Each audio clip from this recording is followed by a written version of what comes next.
नमस्कार दोस्तों, स्वागत है आपका हमारे YouTube चैनल एग्जाम गुरु में। दोस्तों आज हम देखेंगे आरआरबी एनटीपीसी 2019 के जीके के टॉप 50 क्वेश्चंस। मैं आपको बताने वाला हूं इस वीडियो के अंतर्गत आरआरबी एनटीपीसी के बहुत ही महत्वपूर्ण प्रश्न जो कि रेलवे की परीक्षाओं में अक्सर पूछे जाते हैं। 2018 में जितने भी रेलवे की एग्जाम्स हुई है, चाहे वो ग्रुप डी का एग्जाम हो, चाहे वो आरपीएफ का एग्जाम हो, चाहे वो एएलपी का एग्जाम हो, ये सभी परीक्षाओं में ये प्रश्न पूछे गए। मैं आपके लिए डेली 50 प्रश्न लेके आता हूं जो कि रेलवे के एग्जाम में पूछे जा सकते हैं। तो इसी के लिए मैं आरआरबी एनटीपीसी की तैयारी करवा रहा हूं और इसके अंतर्गत मैं आपको डेली 50 प्रश्न बताता हूं जो कि परीक्षा में पूछे जा सकते हैं। देखिए, एनटीपीसी के अंतर्गत जो स्टेज 1 का एग्जाम होगा उसमें जीके के 40 प्रश्न आएंगे। तो हमको जीके के 40 प्रश्न सॉल्व करने के लिए हमको कम से कम 1000 से 1500 क्वेश्चन करने पड़ेंगे कंप्लीट। और उसके लिए मैं आपके लिए डेली 50 प्रश्नों की वीडियो सीरीज लेके आता हूं जिसके अंतर्गत मैं आपको उन्हीं प्रश्नों को बताता हूं जो रेलवे के एग्जाम में पूछे जा सकते हैं। तो इसके लिए चलिए आज मैं आपके लिए एक वीडियो लेके आया हूं जिसके अंतर्गत मैं आपको 50 प्रश्न जीके के बहुत ही महत्वपूर्ण बताऊंगा जो कि रेलवे की परीक्षाओं में पूछे जा रहे हैं। तो चलिए वीडियो को शुरू करते हैं। जो हमारा सबसे पहला प्रश्न है दोस्तों, वह है भारत के किस भाग में बंबू नृत्य प्रसिद्ध है। आपको बताना है कि बंबू नृत्य भारत के किस भाग में प्रसिद्ध है। यहाँ पे आपको 4 ऑप्शन दे रखे हैं। इसका सही उत्तर का दोस्तों ऑप्शन नंबर है मेघालय। कहाँ पर किया जाता है बंबू नृत्य? मेघालय में किया जाता है। चलिए नेक्स्ट क्वेश्चन देखते हैं। अगला प्रश्न है हमारा, निम्नलिखित में से किस स्थान के खंडहर विजयनगर की प्राचीन राजधानी का प्रतिनिधित्व करते हैं। देखिए, यहाँ पे आपको 4 ऑप्शन दे रखे हैं। इसका सही उत्तर का दोस्तों ऑप्शन नंबर सी हम्पी। कहाँ का प्रतिनिधित्व करते हैं? हम्पी का प्रतिनिधित्व। चलिए नेक्स्ट क्वेश्चन देखते हैं। अगला प्रश्न है, दिल्ली का पहला अखबार कब प्रकाशित हुआ था। आपको बताना है कि दिल्ली का पहला अखबार कब प्रकाशित हुआ था, किस सन में प्रकाशित हुआ था। यहाँ पे आपको 4 ऑप्शन दे रखे हैं। इसका सही उत्तर का दोस्तों ऑप्शन नंबर ए 1836 ईस्वी में। कब हुआ था? 1836 ईस्वी में दिल्ली का पहला अखबार प्रकाशित हुआ था। चलिए नेक्स्ट क्वेश्चन देखते हैं। अगला प्रश्न है दोस्तों हमारा, हिंदी भाषा भारतीयों का प्रतिशत लगभग आपको बताना है कि हिंदी भाषा कितने प्रतिशत भारतीयों द्वारा बोली जाती है। यहाँ पे आपको 4 ऑप्शन दे रखे हैं। इसका सही उत्तर दोस्तों 40%। 40% भारतीयों द्वारा हिंदी भाषा का प्रयोग भारत में किया जाता है। चलिए नेक्स्ट क्वेश्चन देखते हैं। लेकिन उसके पहले मैं आपको बता दूं दोस्तों, अगर वीडियो पसंद आ रहा है तो वीडियो को लाइक जरूर कर दीजिए, एक लाइक जरूर कर दीजिए।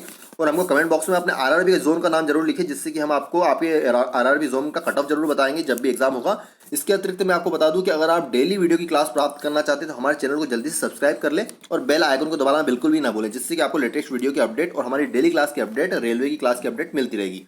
चलिए नेक्स्ट क्वेश्चन देखते हैं। अगला प्रश्न है हमारा दोस्तों, जय हिंद का नारा किसने दिया।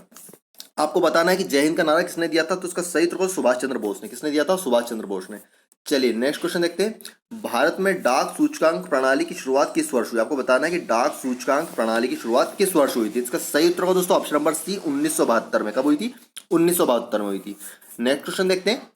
निम्नलिखित में से किस क्रांति को अक्टूबर की क्रांति कहा जाता है। अक्टूबर की क्रांति किस क्रांति को कहा जाता है। यहाँ पे आपको 4 ऑप्शन दे रखे हैं। इसका सही उत्तर का दोस्तों रूसी क्रांति। देखिए, रूसी क्रांति को अक्टूबर की क्रांति भी कहा जाता है। चलिए नेक्स्ट क्वेश्चन देखते हैं। अगला प्रश्न है हमारा, कोणार्क के सूर्य मंदिर का निर्माता कौन है। कोणार्क के जो सूर्य मंदिर है उसका निर्माण किसने कराया है। इसका सही उत्तर दोस्तों नरसिंह देव द्वितीय ने। किसने कराया था? नरसिंह देव द्वितीय ने। चलिए नेक्स्ट क्वेश्चन देखते हैं। अगला प्रश्न है हमारा, फतेहपुर सीकरी किस राज्य में स्थित है। आपको बताना है फतेहपुर सीकरी किस राज्य में स्थित है। इसका सही उत्तर दोस्तों उत्तर प्रदेश में। फतेहपुर सीकरी उत्तर प्रदेश में स्थित है। चलिए नेक्स्ट क्वेश्चन देखते हैं। अगला प्रश्न है, होम रूल लीग का संस्थापक कौन है। होम रूल लीग की स्थापना किसने की थी। इसका सही उत्तर दोस्तों बाल गंगाधर तिलक और एनी बेसेंट। इन दोनों लोगों द्वारा मिलकर होम रूल लीग की स्थापना की गई थी, बाल गंगाधर तिलक और एनी बेसेंट द्वारा। चलिए नेक्स्ट क्वेश्चन देखते हैं। अगला प्रश्न है, भारतीय सर्वेक्षण विभाग का मुख्यालय कहाँ पे। आपको बताना है कि भारतीय सर्वेक्षण विभाग है उसका मुख्यालय कहाँ पर। इसका सही उत्तर दोस्तों ऑप्शन नंबर डी देहरादून में। कहाँ पर है? देहरादून में स्थित है। चलिए नेक्स्ट क्वेश्चन देखते हैं। अगला प्रश्न है, किस गुप्त शासक ने लिच्छवी वंश की राजकुमारी से विवाह किया था। इसका सही उत्तर दोस्तों ऑप्शन नंबर बी चंद्रगुप्त प्रथम। किसने किया था? चंद्रगुप्त प्रथम ने लिच्छवी वंश की राजकुमार से विवाह किया था। नेक्स्ट क्वेश्चन देखते हैं। अगला प्रश्न है दोस्तों हमारा, बिहू निम्न में से किसका लोकप्रिय उत्सव है। आपको बताना है कि बिहू निम्न में से किसका लोकप्रिय उत्सव है, किस राज्य का लोकप्रिय उत्सव है। इसका सही उत्तर दोस्तों असम का। कहाँ का है? बिहू असम का लोकप्रिय उत्सव है। चलिए अगला प्रश्न देखते हैं। अगला प्रश्न है हमारा, अकबर और महाराणा प्रताप के मध्य हुए युद्ध को किस नाम से जाना जाता है। देखिए, अकबर और महाराणा प्रताप के बीच जो युद्ध हुआ था उसको किस नाम से जाना जाता है। इसका सही उत्तर दोस्तों option number D Haldi Ghati का युद्ध। किस नाम से जाना जाता है? हल्दी घाटी का युद्ध बोलते हैं हम उसको। अकबर और महाराणा प्रताप के बीच जो युद्ध हुआ था। चलिए अगला प्रश्न देखते हैं।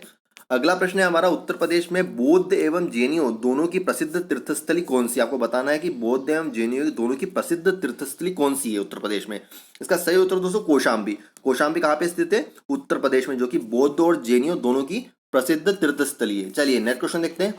अगला प्रश्न है, निम्नलिखित में से कौन हिंदुस्तानी शास्त्रीय संगीत में सुविख्यात है। देखिए, आपको उस हिंदुस्तानी का नाम बताना है जो शास्त्रीय संगीत में विख्यात है। इसका सही उत्तर दोस्तों एम एस सुब्बालक्ष्मी। जो एम एस सुब्बालक्ष्मी है वो शास्त्रीय संगीत में हिंदुस्तान में प्रसिद्ध है। चलिए नेक्स्ट क्वेश्चन देखते हैं। अगला प्रश्न है, प्रसिद्ध मीनाकारी थेवा कला का संबंध किससे। देखिए, मीनाकारी थेवा कला है, उसका संबंध कहाँ से है। इसका सही उत्तर दोस्तों प्रतापगढ़ से। कहाँ से इसका संबंध, प्रतापगढ़ से। चलिए नेक्स्ट क्वेश्चन देखते हैं। अगला प्रश्न है, ओणम ओणम किस राज्य का प्रमुख त्योहार है। बहुत ही महत्वपूर्ण प्रश्न है, परीक्षा पूछे ओणम किस राज्य का प्रमुख त्योहार है। इसका सही उत्तर दोस्तों केरल का। ओणम कहाँ का है, केरल का प्रमुख त्योहार है। चलिए नेक्स्ट क्वेश्चन देखते हैं। अगला प्रश्न है, वीरभूमि किससे संबंधित। आपको बताना है कि वीरभूमि किससे संबंधित है। इसका सही उत्तर दोस्तों राजीव गांधी। वीरभूमि किससे संबंधित है, राजीव गांधी से संबंधित है। चलिए नेक्स्ट क्वेश्चन देखते हैं। अगला प्रश्न है, दिल्ली का प्रसिद्ध वेधशाला है। दिल्ली की प्रसिद्ध वेधशाला इनमें से कौन सी है। देखिए, जंतर मंतर आपने नाम सुना होगा। दिल्ली में जंतर मंतर पे सारे आंदोलन होते हैं, जितने भी वो होते हैं। तो दिल्ली की प्रसिद्ध वेधशाला कौन सी, जंतर मंतर है। चलिए अगला प्रश्न देखते हैं। अगला प्रश्न है हमारा, अमृतसर स्थित स्वर्ण मंदिर किसने बनवाया है। आपको बताना है कि अमृतसर में जो स्वर्ण मंदिर है वो किसने बनवाया है। बहुत ही महत्वपूर्ण प्रश्न है। इसका सही उत्तर दोस्तों अर्जुन देव ने। किसने बनवाया है, अर्जुन देव ने बनवाया है। चलिए नेक्स्ट क्वेश्चन देखते हैं। अगला प्रश्न है हमारा, पशुपतिनाथ मंदिर स्थित है। आपको बताना है कि पशुपतिनाथ मंदिर कहाँ पर स्थित है। इसका सही उत्तर दोस्तों ऑप्शन नंबर 1 काठमांडू में। कहाँ पे स्थित है, काठमांडू में स्थित है। चलिए नेक्स्ट क्वेश्चन देखते हैं। अगला प्रश्न है, शून्यवाद के प्रतिपादक कौन है। आपको बताना है कि शून्यवाद के प्रतिपादक इनमें से कौन है। इसका सही उत्तर दोस्तों नागार्जुन। कौन है, शून्यवाद के प्रतिपादक नागार्जुन है। चलिए नेक्स्ट क्वेश्चन देखते हैं। अगला प्रश्न है, किसने कहा मध्य रात्रि के टकोर पर जब संसार सोता है भारत अपने जीवन व स्वतंत्रता के लिए जाग उठेगा। यह वाक्य किस महापुरुष ने किया है। देखिए, किसने कहा, ये जवाहरलाल नेहरू। जवाहरलाल नेहरू ने बोला था कि मध्य रात्रि के टकोर पर जब संसार सोता है भारत अपने जीवन व स्वतंत्रता के लिए जाग उठेगा। यह किसने कहा है, जवाहरलाल नेहरू, जो कि हमारे भारत के पूर्व प्रधानमंत्री। चलिए नेक्स्ट क्वेश्चन देखते हैं। अगला प्रश्न है, बुद्ध किस वंश से संबंधित थे। देखिए, बुद्ध किस वंश से संबंधित है। इसका सही उत्तर शाक्य। किस वंश से थे, शाक्य वंश से थे। चलिए नेक्स्ट क्वेश्चन देखते हैं। अगला प्रश्न है हमारा, ऐसा कौन सा राज्य है जिसके अधिकांश निवासी ईसाई है। देखिए, आपको उस राज्य का नाम बताना है जिसके अधिकांश निवासी ईसाई है। इसका सही उत्तर मणिपुर। मणिपुर के अधिकांश निवासी जो ईसाई धर्म को अपनाते हैं। चलिए नेक्स्ट क्वेश्चन देखते हैं। अगला प्रश्न है, पंडित भीमसेन जोशी है। आपको बताना है कि पंडित भीमसेन जोशी का संबंध किससे। इसका सही उत्तर दोस्तों हिंदुस्तानी गायक है। वे गायक है भीमसेन जोशी, जो कि भारत के हैं और वह एक हिंदुस्तानी गायक है। चलिए नेक्स्ट क्वेश्चन देखते हैं। अगला प्रश्न है, शेरशाह का मकबरा कहाँ स्थित है। आपको बताना है कि शेरशाह का मकबरा कहाँ पे स्थित है। इसका सही उत्तर दोस्तों सासाराम में। कहाँ पे स्थित है, सासाराम में। चलिए नेक्स्ट क्वेश्चन देखते हैं।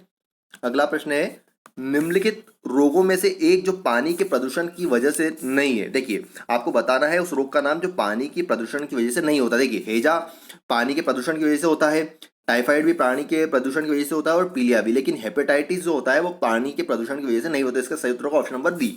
चलिए अगला प्रश्न देखते हैं। अगला प्रश्न है हमारा, बौद्ध धर्मावलंबियों का पूजा स्थल है। क्या कहते हैं बौद्ध धर्मावलंबियों के पूजा स्थल को। इसका सही उत्तर विहार। क्या कहते हैं, विहार कहते हैं। चलिए नेक्स्ट क्वेश्चन देखते हैं। अगला प्रश्न है, ग्रांड ट्रंक सड़क की योजना किसने बनाई थी। आपको बताना है कि ग्रांड ट्रंक सड़क की योजना किस शासक ने बनाई थी। इसका सही उत्तर दोस्तों शेरशाह सूरी। किसने बनाई थी, शेरशाह सूरी द्वारा। चलिए अगला प्रश्न देखते हैं।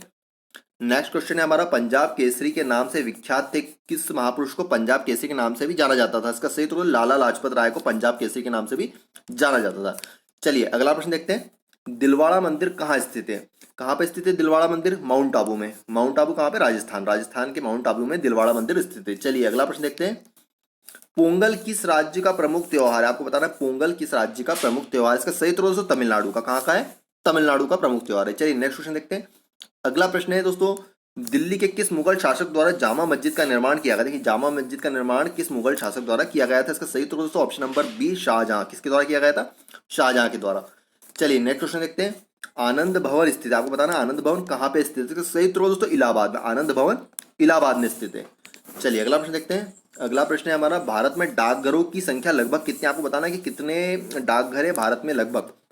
इसका सही उत्तर दोस्तों option number B 1.5 lakh. 1.5 lakh के समथिंग भारत में डाकघरों की संख्या है। चलिए नेक्स्ट क्वेश्चन देखते हैं। अगला प्रश्न है हमारा, विंध्याचल और सतपुड़ा पहाड़ियों के बीच से होकर बहने वाली नदी कौन सी। आपको बताना है कि कौन सी नदी विंध्याचल और सतपुड़ा पहाड़ियों के बीच से होकर बहती है। इसका सही उत्तर दोस्तों option number A Narmada. Narmada नदी विंध्याचल और सतपुड़ा पहाड़ियों के बीच से होकर बहती है। चलिए अगला प्रश्न देखते हैं। अगला प्रश्न है हमारा, धान की खेती के लिए उत्तम मिट्टी कौन सी। आपको बताना है कि किस मिट्टी में धान अच्छी पैदावार होती है धान की। इसका सही उत्तर दोस्तों ऑप्शन नंबर सी दोमट। दोमट मिट्टी में धान की अच्छी पैदावार होती है और वो उसके लिए उपयुक्त होती है। चलिए नेक्स्ट क्वेश्चन देखते हैं। अगला प्रश्न है, कर्क रेखा को 2 बार पार करने वाली नदी कौन सी है? आपको उस नदी का नाम बताना है जो कर्क रेखा को 2 बार पार करती है। इसका सही उत्तर दोस्तों ऑप्शन नंबर सी, माही नदी। माही नदी कर्क रेखा को 2 बार क्रॉस करती है। चलिए अगला प्रश्न देखते हैं। अगला प्रश्न है हमारा, अमीर खुसरो का नाम किस वाद्य यंत्र के आविष्कार संबंधित है? देखिए अमीर खुसरो ने किस वाद्य यंत्र का आविष्कार किया था? यहाँ पे आपको 4 ऑप्शन दे रखे, इसका सही उत्तर दोस्तों सितार का। अमीर खुसरो ने सितार वाद्य यंत्र का आविष्कार किया था, उससे संबंधित है इनका नाम। चलिए नेक्स्ट क्वेश्चन देखते हैं। अगला प्रश्न है, माउंट एवरेस्ट स्थित है, कहाँ पे स्थित है माउंट एवरेस्ट, किस देश में? इसका सही उत्तर दोस्तों नेपाल में। माउंट एवरेस्ट कहाँ पे स्थित है? नेपाल में स्थित है। चलिए अगला प्रश्न देखते हैं।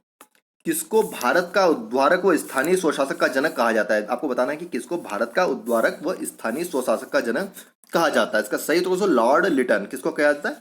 लॉर्ड लिटन को भारत का उद्धारक व स्थानीय स्वशासक का जनक भी कहा जाता है। अगला प्रश्न देखते हैं। आजाद मुस्लिम कॉन्फ्रेंस के संस्थापक का नाम बताना। आपको बताना है कि आजाद मुस्लिम कॉन्फ्रेंस की स्थापना किसने की थी? इसका सही उत्तर दोस्तों अल्लाह बख्श ने। किसने की थी? अल्लाह बख्श ने। चलिए नेक्स्ट क्वेश्चन देखते हैं। किस भारतीय हॉकी खिलाड़ी का जन्म दिवस राष्ट्रीय खेल दिवस के रूप में मनाया जाता है? आपको बताना है कि किस भारतीय हॉकी खिलाड़ी का जन्म दिवस राष्ट्रीय खेल दिवस के रूप में मनाया जाता है। इसका सही उत्तर दोस्तों मेजर ध्यानचंद। जो बहुत बड़े हॉकी के प्लेयर थे, इन्होंने बहुत वर्ल्ड कप भी जितवाए हैं भारत को, तो इसलिए इनका जन्म दिवस है राष्ट्रीय खेल दिवस के रूप में मनाया जाता है, मेजर ध्यानचंद। चलिए अगला प्रश्न देखते हैं। अगला प्रश्न है, भारत का प्रथम मुगल शासक कौन था? देखिए भारत का प्रथम मुगल शासक कौन था? यहाँ पे आपको 4 ऑप्शन देंगे, इसका सही उत्तर बाबर।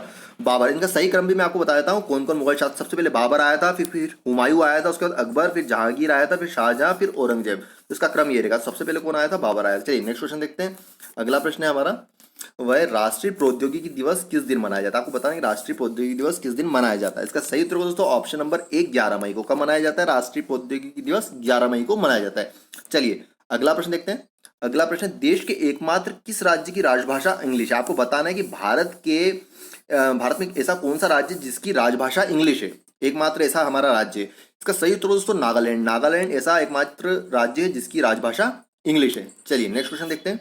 अगला प्रश्न है हमारा, बीवी का मकबरा कहाँ पे स्थित है? आपको बताना है कि बीवी का मकबरा कहाँ पे स्थित है। इसका सही उत्तर दोस्तों औरंगाबाद। कहाँ पे स्थित है? बीवी का मकबरा औरंगाबाद में स्थित। चलिए नेक्स्ट क्वेश्चन देखते हैं। अगला प्रश्न है दोस्तों हमारा, चंद्रगुप्त मौर्य अपने अंतिम दिनों में किस धर्म का अनुयायी बन गया था?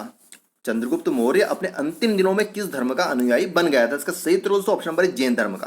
किसका बन गया था? जैन धर्म का। दोस्तों आपको हमारा वीडियो कैसा लगा? वीडियो पसंद आया तो वीडियो को एक लाइक जरूर कर दीजिए। मैंने आज आपको 50 प्रश्न बताए हैं रेलवे एनटीपीसी 2019 की तैयारी के लिए, जो कि बहुत ही महत्वपूर्ण है। अगर आप हमारे इस तरह के वीडियो प्राप्त करना चाहते हैं, डेली क्लास प्राप्त करना चाहते हैं, तो हमारे चैनल को सब्सक्राइब जरूर कर लें और बेल आइकन को जरूर दबा लें, जिससे कि आपको लेटेस्ट क्लास की अपडेट भी मिलती रहेगी। धन्यवाद। जय हिंद, जय भारत।